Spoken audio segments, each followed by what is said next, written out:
Rome was not conquered by a foreign army. It was conquered by one of its own. The year is 83 BC.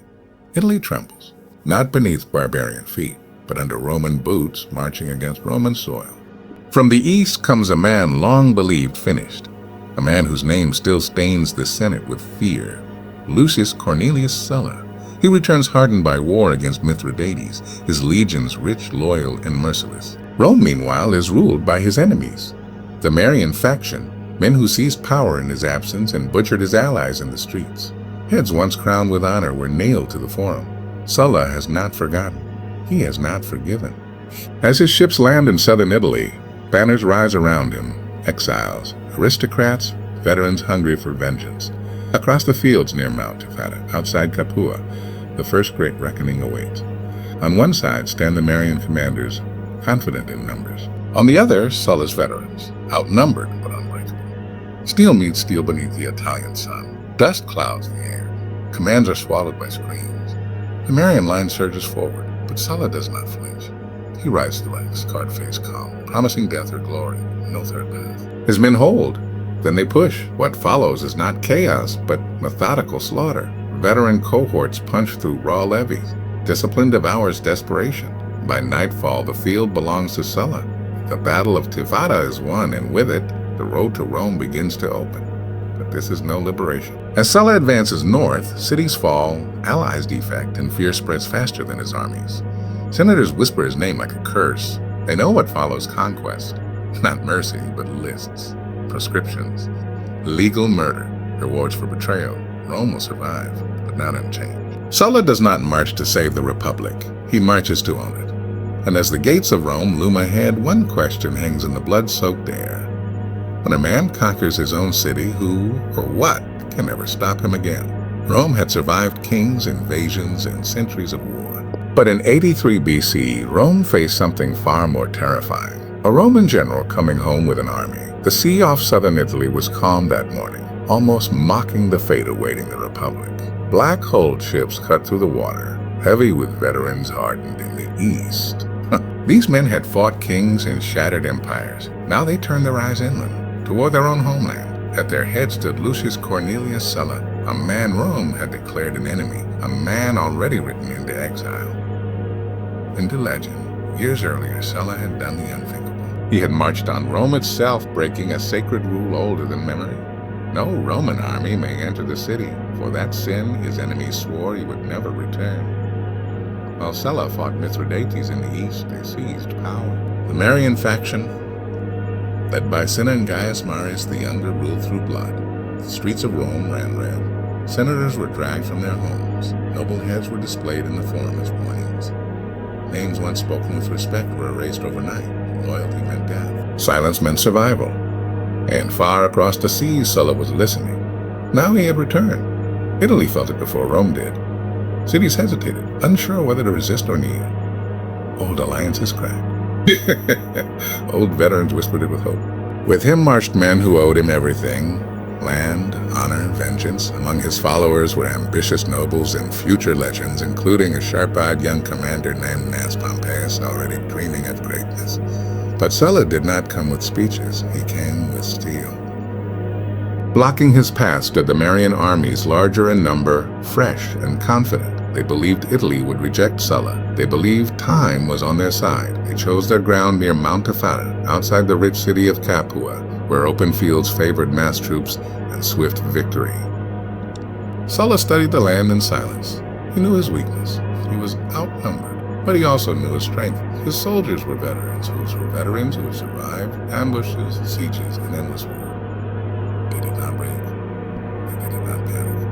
And they trusted him more than the Senate, more than Rome itself. As dawn rose over Tifata, dust stirred in the distance.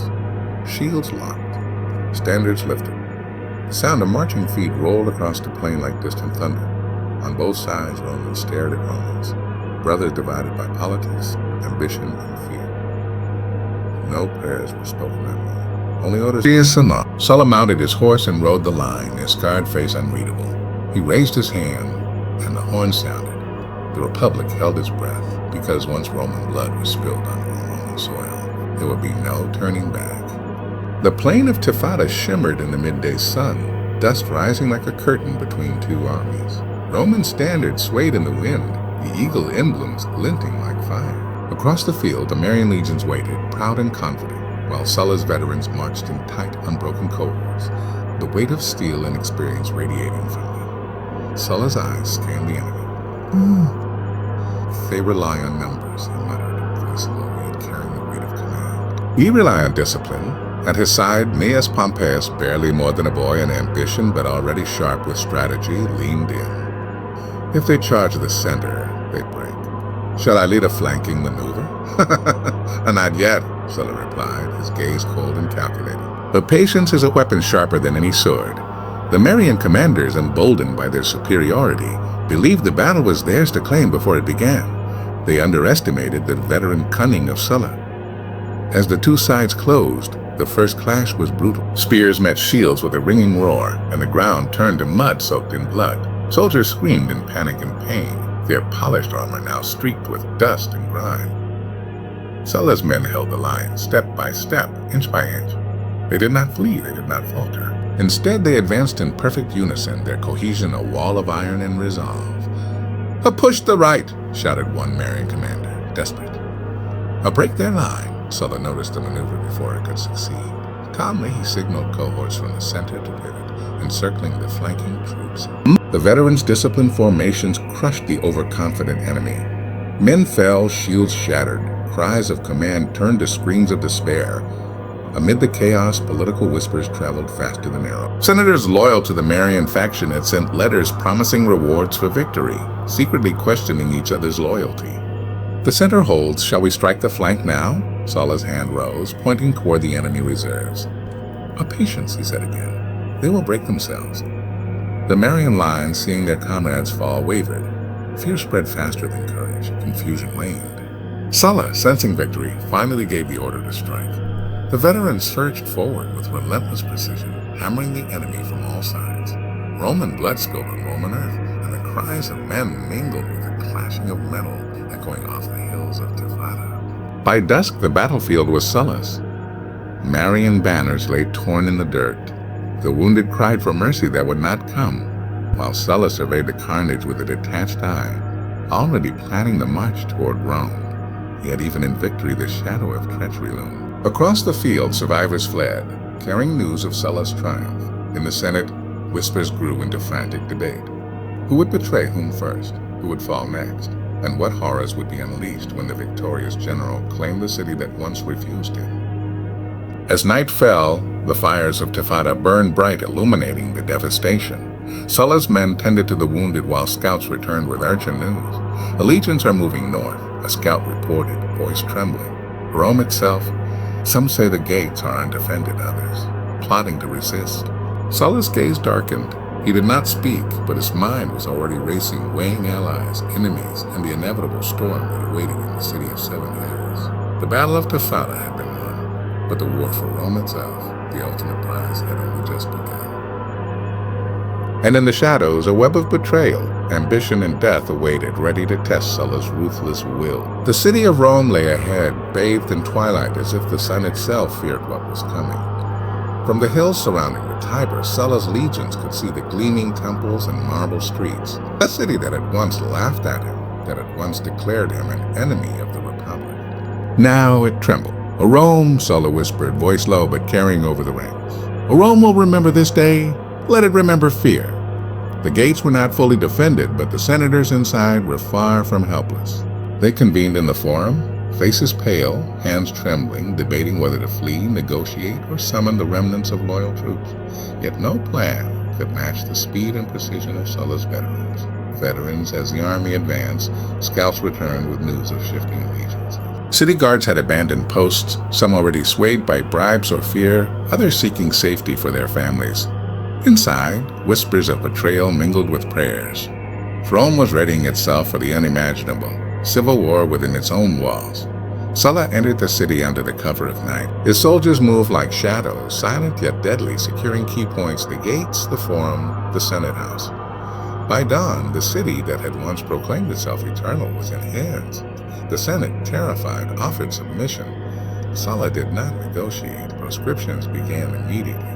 Lists of enemies, real or imagined, were nailed to the streets. Wealth, titles, and life were stripped from those who opposed him.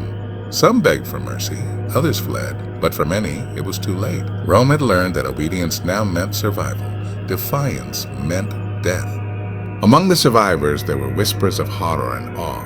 "He is no longer a man," one senator muttered.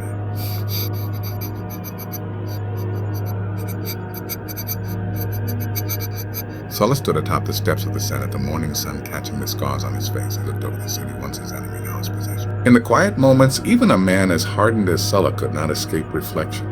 He had conquered not foreign lands, but the very heart of his homeland, and in doing so, shattered centuries of tradition.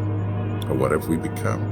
Pompeius asked quietly, standing beside him, young and ambitious, but haunted by the blood spilled.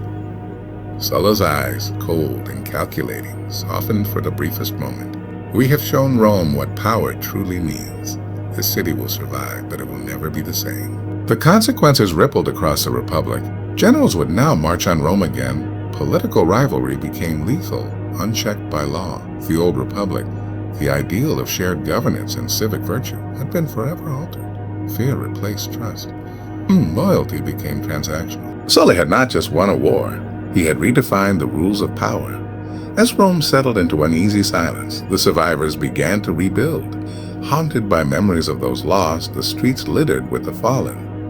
Families mourned, senators plotted, and vetted rewards. But all knew one truth. Sulla had shown that ambition backed by iron and blood could bend even the eternal city to its will.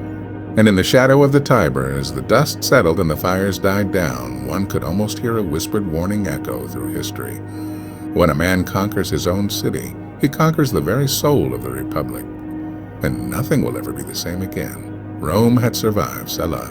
But Sulla had survived Rome, and in surviving, he changed the destiny of an empire forever.